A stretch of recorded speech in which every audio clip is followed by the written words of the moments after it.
Hello friends, स्वागत है आपका आपके अपने लीगल चैनल सोच पर प्रहार में। मैं हूं एडवोकेट सनी शर्मा और दोस्तों आज की इस वीडियो में मैं आपको प्रैक्टिकल प्रॉब्लम्स का सॉल्यूशन बताने वाला हूं। दोस्तों लीगल मामलों में आप कोर्ट या कचहरी में तो बाद में जाते हैं, पहले प्रैक्टिकल प्रॉब्लम्स को फेस करते हैं, डील करते हैं, जिसको लेकर के आपको बहुत सारी कंफ्यूजन, बहुत सारा डर भी होता है।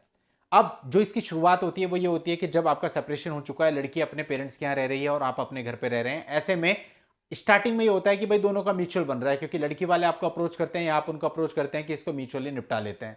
लेकिन दोस्तों रेशो क्या है कि अगर 1000 मामलों में बात होती है तो मुश्किल से 2 मामले ऐसे होते होंगे जिसमें इस स्टेज पर म्यूचुअल बनता है, वरना किसी भी मामले में म्यूचुअल नहीं बनता। बात लगभग सब मामलों में होती है, मीटिंग्स लगभग सब मामलों में होती है। कारण ये होता है कि शुरुआत में लड़की वालों के मन में भी ये होता है कि भाई हमारे पास तो बहुत सारे कानून है, अगर ये हमारी बात नहीं मानेंगे तो हम तो इन पे 4 मुकदमे कर देंगे, 5 मुकदमे कर देंगे, सबको फंसा देंगे, अपने आप मानेंगे। और लड़का क्या होता है, वो अपनी कैपेसिटी के बाहर जा नहीं सकता। अगर लड़के से मान लेते हैं 40 लाख रुपए की डिमांड की जा रही है और उसकी कैपेसिटी 5 लाख की है, तो 40 कैसे दे देगा? 5 से 6 दे सकता है, 5 से 40 तो नहीं दे सकता, तो वो मना कर देता है। यही रीजन होता है कि स्टार्टिंग में सेटलमेंट नहीं बनता। आप जितनी मर्जी मीटिंग शूटिंग कर लो, नहीं होता कुछ भी।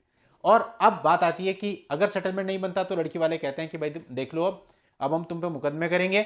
और कई मामलों में तो बिल्कुल साफ साफ कह देते हैं कि तुम्हारा नाम डालेंगे, इनका डालेंगे, इनका डालेंगे, तुम्हारी पूरी फैमिली का नाम डालेंगे, और अगर तुम्हारे परिवार में किसी की गवर्नमेंट जॉब है तो उसको भी खा जाएंगे। अब आप बताइए कि आपको कैसे करना है। अब लड़के वाले इसमें परेशान हो जाते हैं कि भाई इतना पैसा तो हमने जीवन भर में नहीं जोड़ा, अभी लाए कहां से? और नहीं लाते हैं तो मुकदमे दर्ज हो जाएंगे, और मुकदमों से डर लगता है क्योंकि ऑब्वियसली बहुत सारा प्रेशर आपके ऊपर आ जाता है और आपकी नौकरी को भी खतरा होता है, बहुत सारी चीजें होती हैं। तो अब ऐसे में लड़के का प्रश्न होता है कि सर अब इस स्थिति में मेरे से ये लोग 40 लाख रुपए की डिमांड कर रहे हैं, अब मैं क्या करूं? अगर मैं नहीं दूंगा तो वो ऐसे ऐसे कह रहे हैं।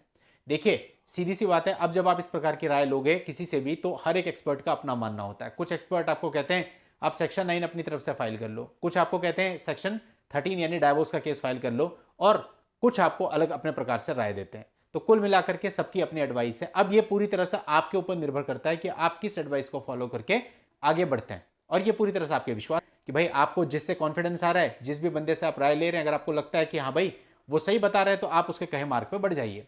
और दोस्तों यहां पर किसी के भी सामने ना एक प्रैक्टिकल समस्या आती है। अधिकतर लोग ऐसे करते हैं, कुछ लोग ऐसे होते हैं जो समझते भी हैं बातों को, लेकिन अधिकतर लोग ये होते हैं उन्हें आप एक बार कह दो, आप 2 बार कह दो, 3 बार कह दो, फिर वो चौथी बार पूछेंगे सेम क्वेश्चन, फिर वो 5वीं बार पूछेंगे सेम क्वेश्चन।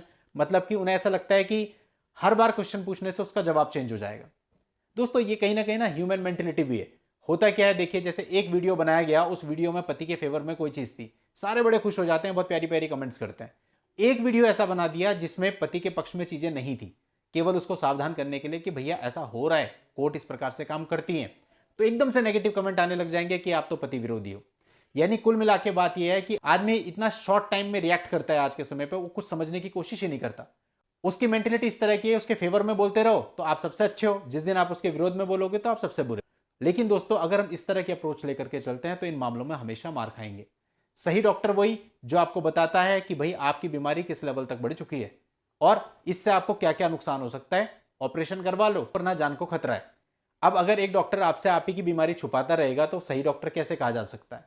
अब कई लोग हैं दोस्तों ऐसे जिनके मामलों में बहुत सारे लूप होल्स होते हैं, और उनको बताया कि भैया तुम्हारे मामले में ये लूप होल्स हैं, ये दिक्कतें तुम्हारे सामने आएंगी, फेस करनी पड़ेंगी, तो वो लोग एकदम से हाइपर हो जाते हैं।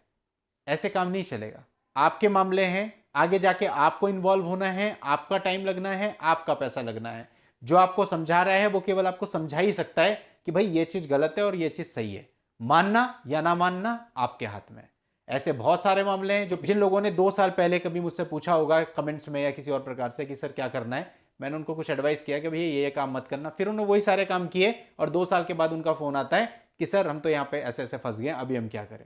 फिर जब मैं बोलता हूँ भैया मैंने क्या कहा था, सर वो तो बात निकल गई, अब आगे बताओ क्या करें।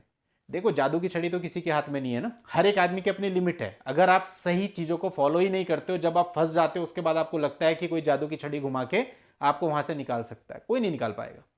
अगर आपको जो बताया जा रहा है आप उसको फॉलो करते हो, तभी जाहिर सी बात है आगे के लिए आपके रास्ते बनेंगे। अगर आप शुरुआत में ही अपने सारे रास्ते बंद कर देते हो, सारे डोर क्लोज कर देते हो, उसके बाद आप ये अपेक्षा करते हो कि कुछ हो जाएगा, तो नहीं हो। फिर वो जो एक ढर्रे पे चीजें चलती हैं जिस तरह से चली रही हैं, सालों सालों मुकदमे झेलने पड़ते हैं, वो आपको करना पड़ेगा। चाहे आपका मुकदमा सच्चा है चाहे झूठा है वो तो बात की बात है, लेकिन आपको उसी तरह से लड़ना पड़ेगा। 7-8 साल 10 साल जो भी आपके लगेंगे, लोअर कोर्ट में, हाई कोर्ट में, सुप्रीम कोर्ट में लगे रहो। दोस्तों जब एक परिवार होता है ना, उस परिवार के अंदर माँ बाप का फर्ज होता है वो अपने बच्चों को प्यार से भी समझाएं, और अगर प्यार से ना माने तो धमकाएं भी। ये भी हमारी एक फैमिली है। इसके अंदर जितने भी आप सारे लोग जुड़े हुए हो, हमारा काम है कि हम आपको इंडियन लॉ से अवेयर करें कि एक्चुअल में चल क्या रहा है। इस बात से मतलब नहीं है कि आपके फेवर में है या आपके फेवर में नहीं है, जो रियलिटी है उसको आपके सामने रखना है। आप हमें कुछ भी बोलते रहे, हमें फर्क नहीं पड़ता। अच्छा बोलें तब भी ठीक, बुरा बोलें तब भी ठीक, लेकिन हमारा काम है सत्य बात को आपके सामने रखना, ना कि केवल आपके पक्ष की बात को आपके सामने रखना। सत्यता क्या है कि आपको नहीं पता मेंटेनेंस के मामलों में कैसे ऑर्डर होते हैं। दोस्तों, आज के समय पे एक ढर्रे पर न्यायिक व्यवस्था चल रही है। दोस्तों, अगर एक लकीर खींच के चलोगे, 1980 के जमाने में जिस तरह की चीजें होती थी, उन चीजों को आप 2022 के डिजिटल वर्ल्ड में लाने की कोशिश करोगे और वही पुरानी जो रेखाएं खींची हुई हैं उन्हीं रेखाओं को फॉलो करते जाओगे। वो रेखाएं दोस्तों पैरेलल हैं और पैरेलल रेखाओं का मिलाप कभी नहीं होता, वो इनफाइनाइट जाती हैं। और इसी प्रकार से आपको भी इनफाइनाइट चलना पड़ेगा। इनफाइनाइट से मतलब है सालों तक केसेस को लड़ना पड़ेगा, लड़ते रहिए। या फिर जाने से पहले, केस में जाने से पहले चीजों को समझिए, ट्रैक को बदलिए, थोड़ा सा सोचिए, और यदि आप कहीं से गाइडेंस ले रहे हैं तो भैया गाइडेंस लेने के बाद उसको मानना भी सीखिए। अदरवाइज तो बेकार है, आप पूरे दिन भर जो है गूगल पर सर्च करते रहे कि ये लॉ है, ये लॉ है, ये लॉ है, फिर करा आपने वही जो कि करते हैं लोग। आज के समय की सत्यता यह है कि कोर्ट में मेंटेनेंस का ऑर्डर लड़के के खिलाफ होता ही है। हम कितनी जान मार लें उसमें। बहुत सारे ऐसे पर्सनल एक्सपीरियंस मेरे रहे हैं जहां पर मैंने देखा कि सारे डॉक्यूमेंट्स लगे हुए हैं, सब कुछ लगा हुआ है, फिर भी मेंटेनेंस का ऑर्डर होता है जहां पर बिल्कुल ये था कि या तो मेंटेनेंस का ऑर्डर होगा नहीं, और अगर होगा भी तो बहुत मिनिमम होगा, लेकिन वहां पे भी बहुत हाई होता है और सामने वाले बंदे को उसके लिए भी हाई कोर्ट में जाना पड़ता है। और फिर ये भी तय नहीं है, ये भी निश्चित नहीं है कि हाई कोर्ट में भी रिलीफ मिलेगा या नहीं। तो दोस्तों, स्थिति बड़ी नाजुक है, आपको समझना है। अगर शुरुआत में आप चीजों को कंट्रोल कर लोगे ये मेंटेनेंस लगने से पहले, तो चीजें आपके वश में आ जाएंगी, आपका सेटल डाउन मामला हो जाएगा। गलत स्ट्रेटेजी लगा लगा करके अपने सालों खराब कर लेते हैं और इतना लड़की का मेंटेनेंस बन जाता है, उसके बाद फिर बड़ा मुश्किल है चीजों को कंट्रोल करना। इसलिए अपना टाइम मत खराब कीजिए, जैसे ये चीजों की शुरुआत होती है उसी समय पर सही ट्रैक पर जाने की कोशिश कीजिए। अभी बहुत सारे कमेंट आएंगे, सर सही ट्रैक क्या है ये तो बता दो। ये नहीं बता सकते ना, ये तो आपके मामले की परिस्थिति पे डिपेंड करता है कि आपका मामला क्या है। लेकिन इतना तो क्लियर है कि जो चीजें मैं पिछले कई समय से आपको बताता रहा हूं कि जैसे सेक्शन 9 आपको नहीं करना है, सेक्शन 13 आपको नहीं करना है, अपनी तरफ से पहल नहीं करनी है, बहुत सारे प्रिकॉशंस मैंने आपको बताए हैं। आप वो वीडियोस देखिए, उनका लाभ उठाइए। अगर आपको लगता है कि भाई वो चीज़ आपके काम आ सकती हैं तो ठीक है, नहीं आ सकती हैं तो इग्नोर कीजिए। चलिए दोस्तों, आज की इस वीडियो में इतना ही। नेक्स्ट वीडियो में नई लीगल जानकारी के साथ मैं आपसे फिर मिलता हूं। तब तक के लिए goodbye and thank you for watching. Take care.